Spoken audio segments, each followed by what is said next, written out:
Man, are you kidding me with these predictions? Come on, PECOTA. What do you hire second graders to come up with this stuff? Man alive, you're terrible.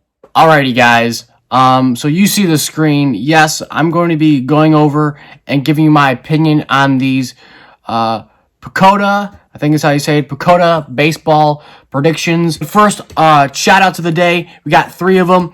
First guy is Fletcher Facts. Go follow him on IG, Instagram. Next guy is BSBL Tossed. Yes, BSBL Tossed on YouTube. Go check out his channel. Go subscribe. And also, another YouTube channel is PC Bassing. Yes, PC Bassing. Go check him out on YouTube as well. I'll leave all the links to the IG and the 2 YouTube channels in the description down below. Very famous website that does a lot of predicting baseball stats and upcoming seasons, which teams are going to do good, which teams are going to do bad. They do it division by division, all the way from the AL East to the NL East to the AL Central to the NL Central and the AL West to the NL West. So I'll be going over their predictions, kind of looking at it, telling you what I like about it, telling you what I dislike about it, telling you what I think is absolutely stupid, telling you what I think is, spot on. And honestly, there are some things on here that should not even be where they're at. Like, honestly, this sucks, to be quite honest. These predictions suck, for the most part. But yeah, guys, so I'm going to go over it. All right, so first, let's start off with the AL East. American League Eastern Division, you got the Yankees, the Rays, the Blue Jays, the Red Sox, and the Orioles. Honestly, this is a good prediction. These are good predictions. If you want to get nitpicky with it, I mean, you could put the Rays 3 and Toronto 2. You could flip-flop them. Rays losing Snell to San Diego, low payroll, lost money last year from not having fans, I would assume, and they're already a low-market team as it is. So, honestly, they got the Yankees 97 and 64. They got the Rays 86 and 75. And they got Toronto 84 and 73. They got Boston 80 and 82. And Baltimore 65 and 96. So, Baltimore, that's where they are. They're last. Fine. Boston is fine. Toronto and Tampa Bay is where I got a problem. I mean, you could put Toronto based off the offseason that they have had, having Vladdy, having Bo Bichette, having Ryu, getting Springer, getting Robbie Ray, like those type of moves. I mean, obviously getting Springer was a big one, but honestly, I think that you could flip-flop Tampa Bay and Toronto. You could give Toronto the 86 wins, close to 90 wins. You could give Tampa Bay 84 just to be generous. I mean, the Red Sox could honestly surprise some people if the Rays absolutely suck, but it's okay. I know they gave up Benintendi to KC, so AL East is okay. I would flip-flop Tampa Bay and Toronto. AL Central, the Central Division. Okay, starting off the bottom, they have Detroit, Kansas City, White Sox, Indians, and Twins. So, Tigers, 60 and 96. I'm a little ticked off, but okay. 71 and 90, Royals. 82 and 79, White Sox, which doesn't make sense. 84 and 77 is the Indians. And 90 and 71 is the Twins. Okay, first of all, Detroit and Kansas City down at the bottom feeders. Honestly, I mean, I think that PECOTA is valuing hitting more than pitching, because the Royals have a great lineup, but their offense sucks. Honestly, their offense is terrible.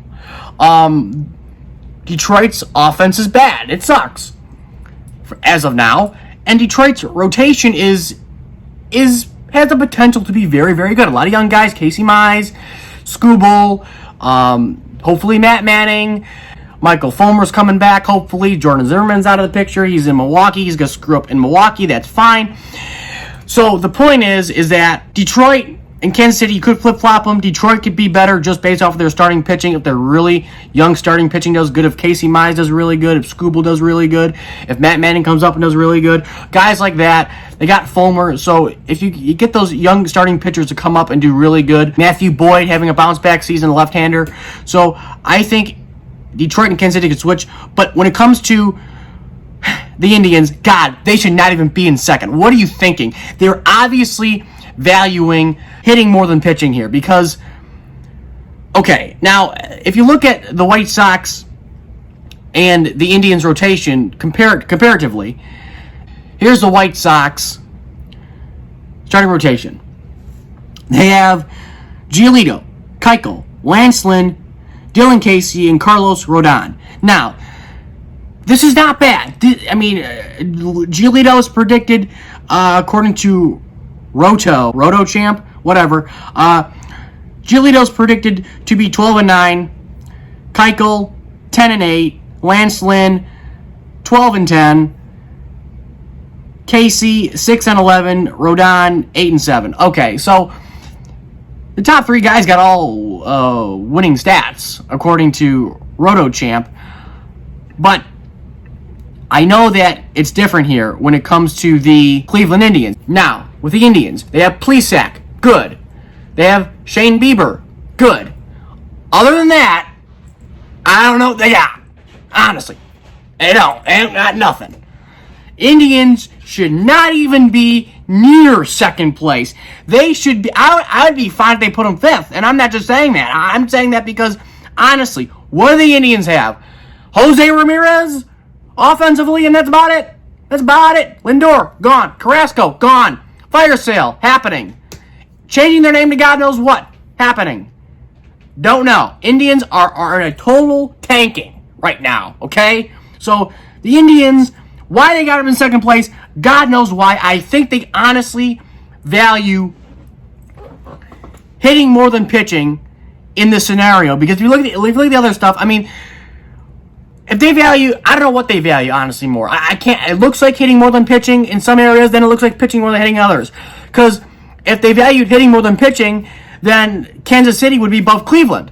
If they valued pitching over hitting, Cleveland would be above Kansas City. So I don't really know where they're going with this. Are they valuing hitting more, pitching more? Point is that the Indians should not even be close to second place. What it should be, Twins, White Sox, Royals, Tigers, Indians. That's the way it should be. You can flip-flop the Royals and the Tigers. I don't know, but that's the way it should be. Because the Indians are in a fire sale. They're changing the name. Lindor's gone. Carrasco's gone. Everybody's gone. This is terrible by PECOTA. Twins 90 wins, fine. They didn't give him 95. They didn't give him 100, which is good. Indians 84, no way. That should go to Chicago. Indians should have the Royals record. The White Sox should have the Indians record. Detroit should have the Royals record. It should all just be flip-flopped. Other than the Minnesota Twins, everything else should be flip-flopped in the AL Central. Terrible. Next thing, AL West. Houston, Angels, Oakland, Seattle, and Texas. Okay. At the bottom feeders, Texas and Seattle is fine. Seattle, Paxton is coming back. They got Giles, whoop-de-doo. Other than that, they got nobody. Texas is terrible. We all know that. So 4 and 5 are fine.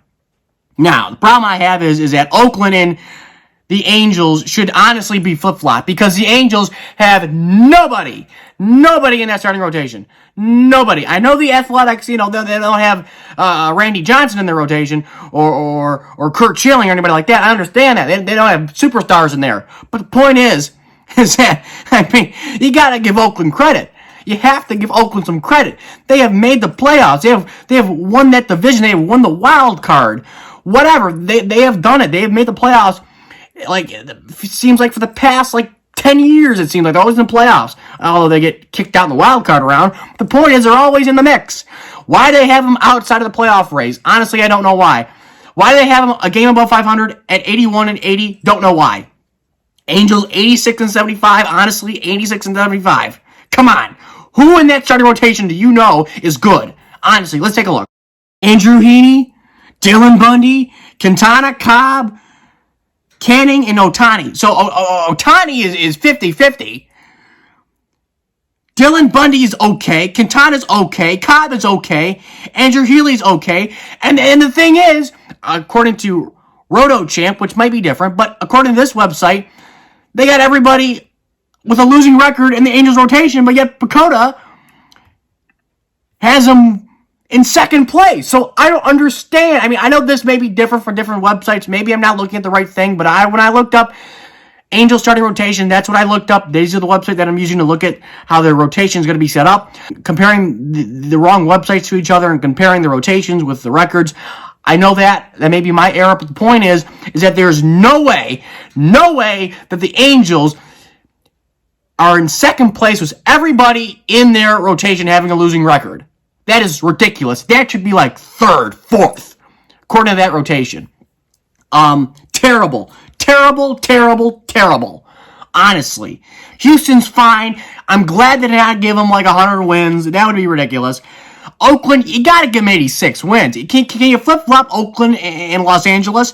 They failed on Bauer being Los Angeles. They got Mike Trout locked up. The rotation's terrible. Ohtani's in limbo when it comes to what he's going to do. He's going to pitch, he's going to hit, he's going to do both, he's going to do one thing. I don't really know. And then other than that, that's about it. I mean, Upton, maybe. Angelton Simmons, gone. So, I mean, like, honestly, what do the Angels have to offer? I mean, the manager's good. The manager is good. But other than that, I don't think the manager factors into these predictions. So, it's honestly terrible by PECOTA to put the Angels in second place. Houston's fine. Angels and Oakland should just flip-flop. That's my main point. Alrighty, guys. The National League Eastern Division, moving over to the senior circuit now in the East. So we have, let's start at the bottom. We got Miami, Atlanta, Philadelphia, Washington, and New York. God, did they screw up this division. Atlanta, like, how many times have they won the division? Like, the past 3 years, 4 years in a row, Atlanta has won the division, and every time PECOTA they just skype them. They're like, you suck. You do not deserve those championships. You don't deserve those division crowns. Last year, making all the way to the NLCS was a fluke. You suck. You deserve to be in fourth place. Honestly. I know they lost 82 and 79. Literally at 500. Almost at 500. That is ridiculous. I mean, they got Philadelphia and Atlanta, the exact same. And they got this division. I mean, it's good. It's tight. But Washington should not even be close. What? Really? They sucked last year. And who did they? I mean, the rotation's good. Scherzer, Patrick Corbin. They got Lester now. Soto, Robles. They picked up Josh Bell. They made some good moves. But I just don't see Washington, ending the year 83 or 84 and 77 in second place. I just don't. I'm sorry. I don't. Philadelphia. Yeah, it's fair just because they've been a disappointment. You can really put Philadelphia in last if you really want to be that cruel, because they have been underperformed to the maximum the past couple of years. Harper's locked up. I understand that. They got rid of Arrieta. They locked up JT Realmuto. They got Archie Bradley from Arizona via free agency. So, I mean, other than that, I mean, the bullpen still sucks. I mean, you can't rely on Archie Bradley to do everything in there. The rotation's mediocre, and the offense is good at times, and that's about it. I mean, you can't put the Phillies here. It's fair. I just don't like that. I just don't like Washington. They made a lot of moves. Understand that. Made a lot of moves. Good rotation. Understand. Point is, they won 2019. I get it, but you can't. I'm sorry. You can't put Washington second. It should be New York. If you want to put New York there, you can feel cute and fuzzy about the Mets. You can feel cute and fuzzy. If you want to put New York number one, I get that. I didn't get Trevor Bauer, but I get it. You can put New York. You can put Atlanta. Philadelphia, Washington, Miami. That's the way I do it. I do New York, Atlanta, Philadelphia, Washington, Miami. I just don't like where Washington's at. Washington should be fourth. Atlanta should be second. Philadelphia is fine. New York is fine. Miami's fine. It's fine. Okay. Now, oh my God. What are you doing? Honestly, whoever makes up this stuff is ridiculous. Whatever method they use, are these second graders coming up with the standings? Honestly. Milwaukee. The Brewers. Number one. Honestly. Come on. What is wrong? 88 wins. 88 wins. With what rotation? Who? I don't know. Because honestly, ridiculous. Milwaukee number 1. No. Chicago number 2. Fine. Respect. Like, Darvish is gone. I understand that. I mean, even Chicago, you could put Chicago 3rd. Okay. Central, I know it's terrible, so it's kind of a crapshoot the way you slice and dice them. But I mean, this is terrible. You get Milwaukee number 1. I'd put St. Louis at like maybe 90 wins. I put Chicago in 2nd with not 85, maybe 82. I'd put Milwaukee. No, I didn't even put Milwaukee. I'd put Cincinnati, 78, 76 wins. I'd put Milwaukee like 72, 70, and I'll put Pittsburgh at 60. Fine. But you can't put Milwaukee number 1. Who do they got in that rotation? Honestly, who do they have? Milwaukee's rotation. Brandon Woodruff, Corbin Burnes, Josh Lindblom, Adrian Hauser, and Eric Launer. So, Brandon Woodruff, 13-8. No way. Come on. 13-8 for Brandon Woodruff. No. Corbin Burnes, 10-7. Laughable. Wait.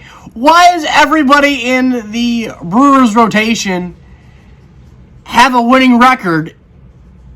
Well, except for the 4 and 5. Hauser and Launer. Why does everybody have a winning record? Honestly, no way. I'm sorry. No. Terrible. No way. Sorry. Pittsburgh, I'm surprised I put Pittsburgh 5th because honestly, this division is all just screwed up. Like, honestly, what in the are they doing? I'd have Cardinals 1, Chicago 2, Cincinnati 3, Milwaukee 4, and Pittsburgh 5. Terrible. Honestly, it's terrible. All right, last division. National League Western Division. Wild West. Okay. This is actually good. This actually makes sense. You got Colorado 5th. You got San Francisco 4th. You got Arizona 3rd. You got San Diego 2nd. You got the Dodgers 1st. So, fine. Dodgers 104 wins. I can live with that. San Diego 95 wins. I can live with that. Maybe give them a 96, 97, 98. That's just me being picky. Arizona 78 and 83. I'm surprised they did not have them at 500.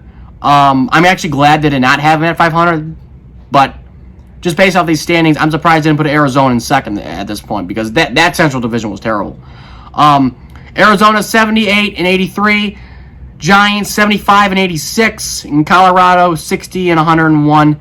Down to the bottom. So, Dodgers, Kings, defending World Series champions, going to win the division again for what seems like, the 8th, 9th time, whatever it's going to be.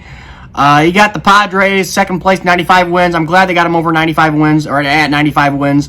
I'm glad they did that. I mean, you could really put them at 97, 98 if you want to be nice, but it doesn't even matter at that point.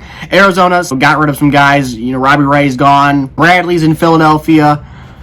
Giants, 75 and 86, fine. Colorado at the bottom.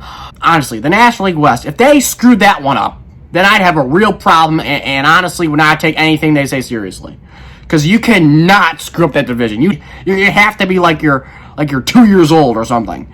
But anyways, so yeah, guys, that's my reaction to these PECOTA predictions for the 2021 baseball season. I mean, honestly, a disgraceful overall result of looking at these things. The AL East and the NL West were like, they can't really screw that one up. I mean, if they screw that up, then they shouldn't even be doing predictions. But, like, Milwaukee won, seriously. The Angels, 2, with no pitching, come on. The Indians, 2, tanking, seriously. I mean, that was ridiculous. And then just pure disrespect to the Braves. Just like a pure big old, just like, slap in the face. Like, that's terrible. I mean, you can't put the Braves 4. That's just disgraceful. But honestly, a pretty shocking results of these predictions by PECOTA. I don't know how they do this stuff, but they got to get some more brains in there. They can't just have all these geeks do these predictions because honestly, they don't know nothing about baseball. Alrighty, guys. That's all I got for this video. Like, comment, subscribe. And as always, guys, hope you enjoyed. I'll catch you later.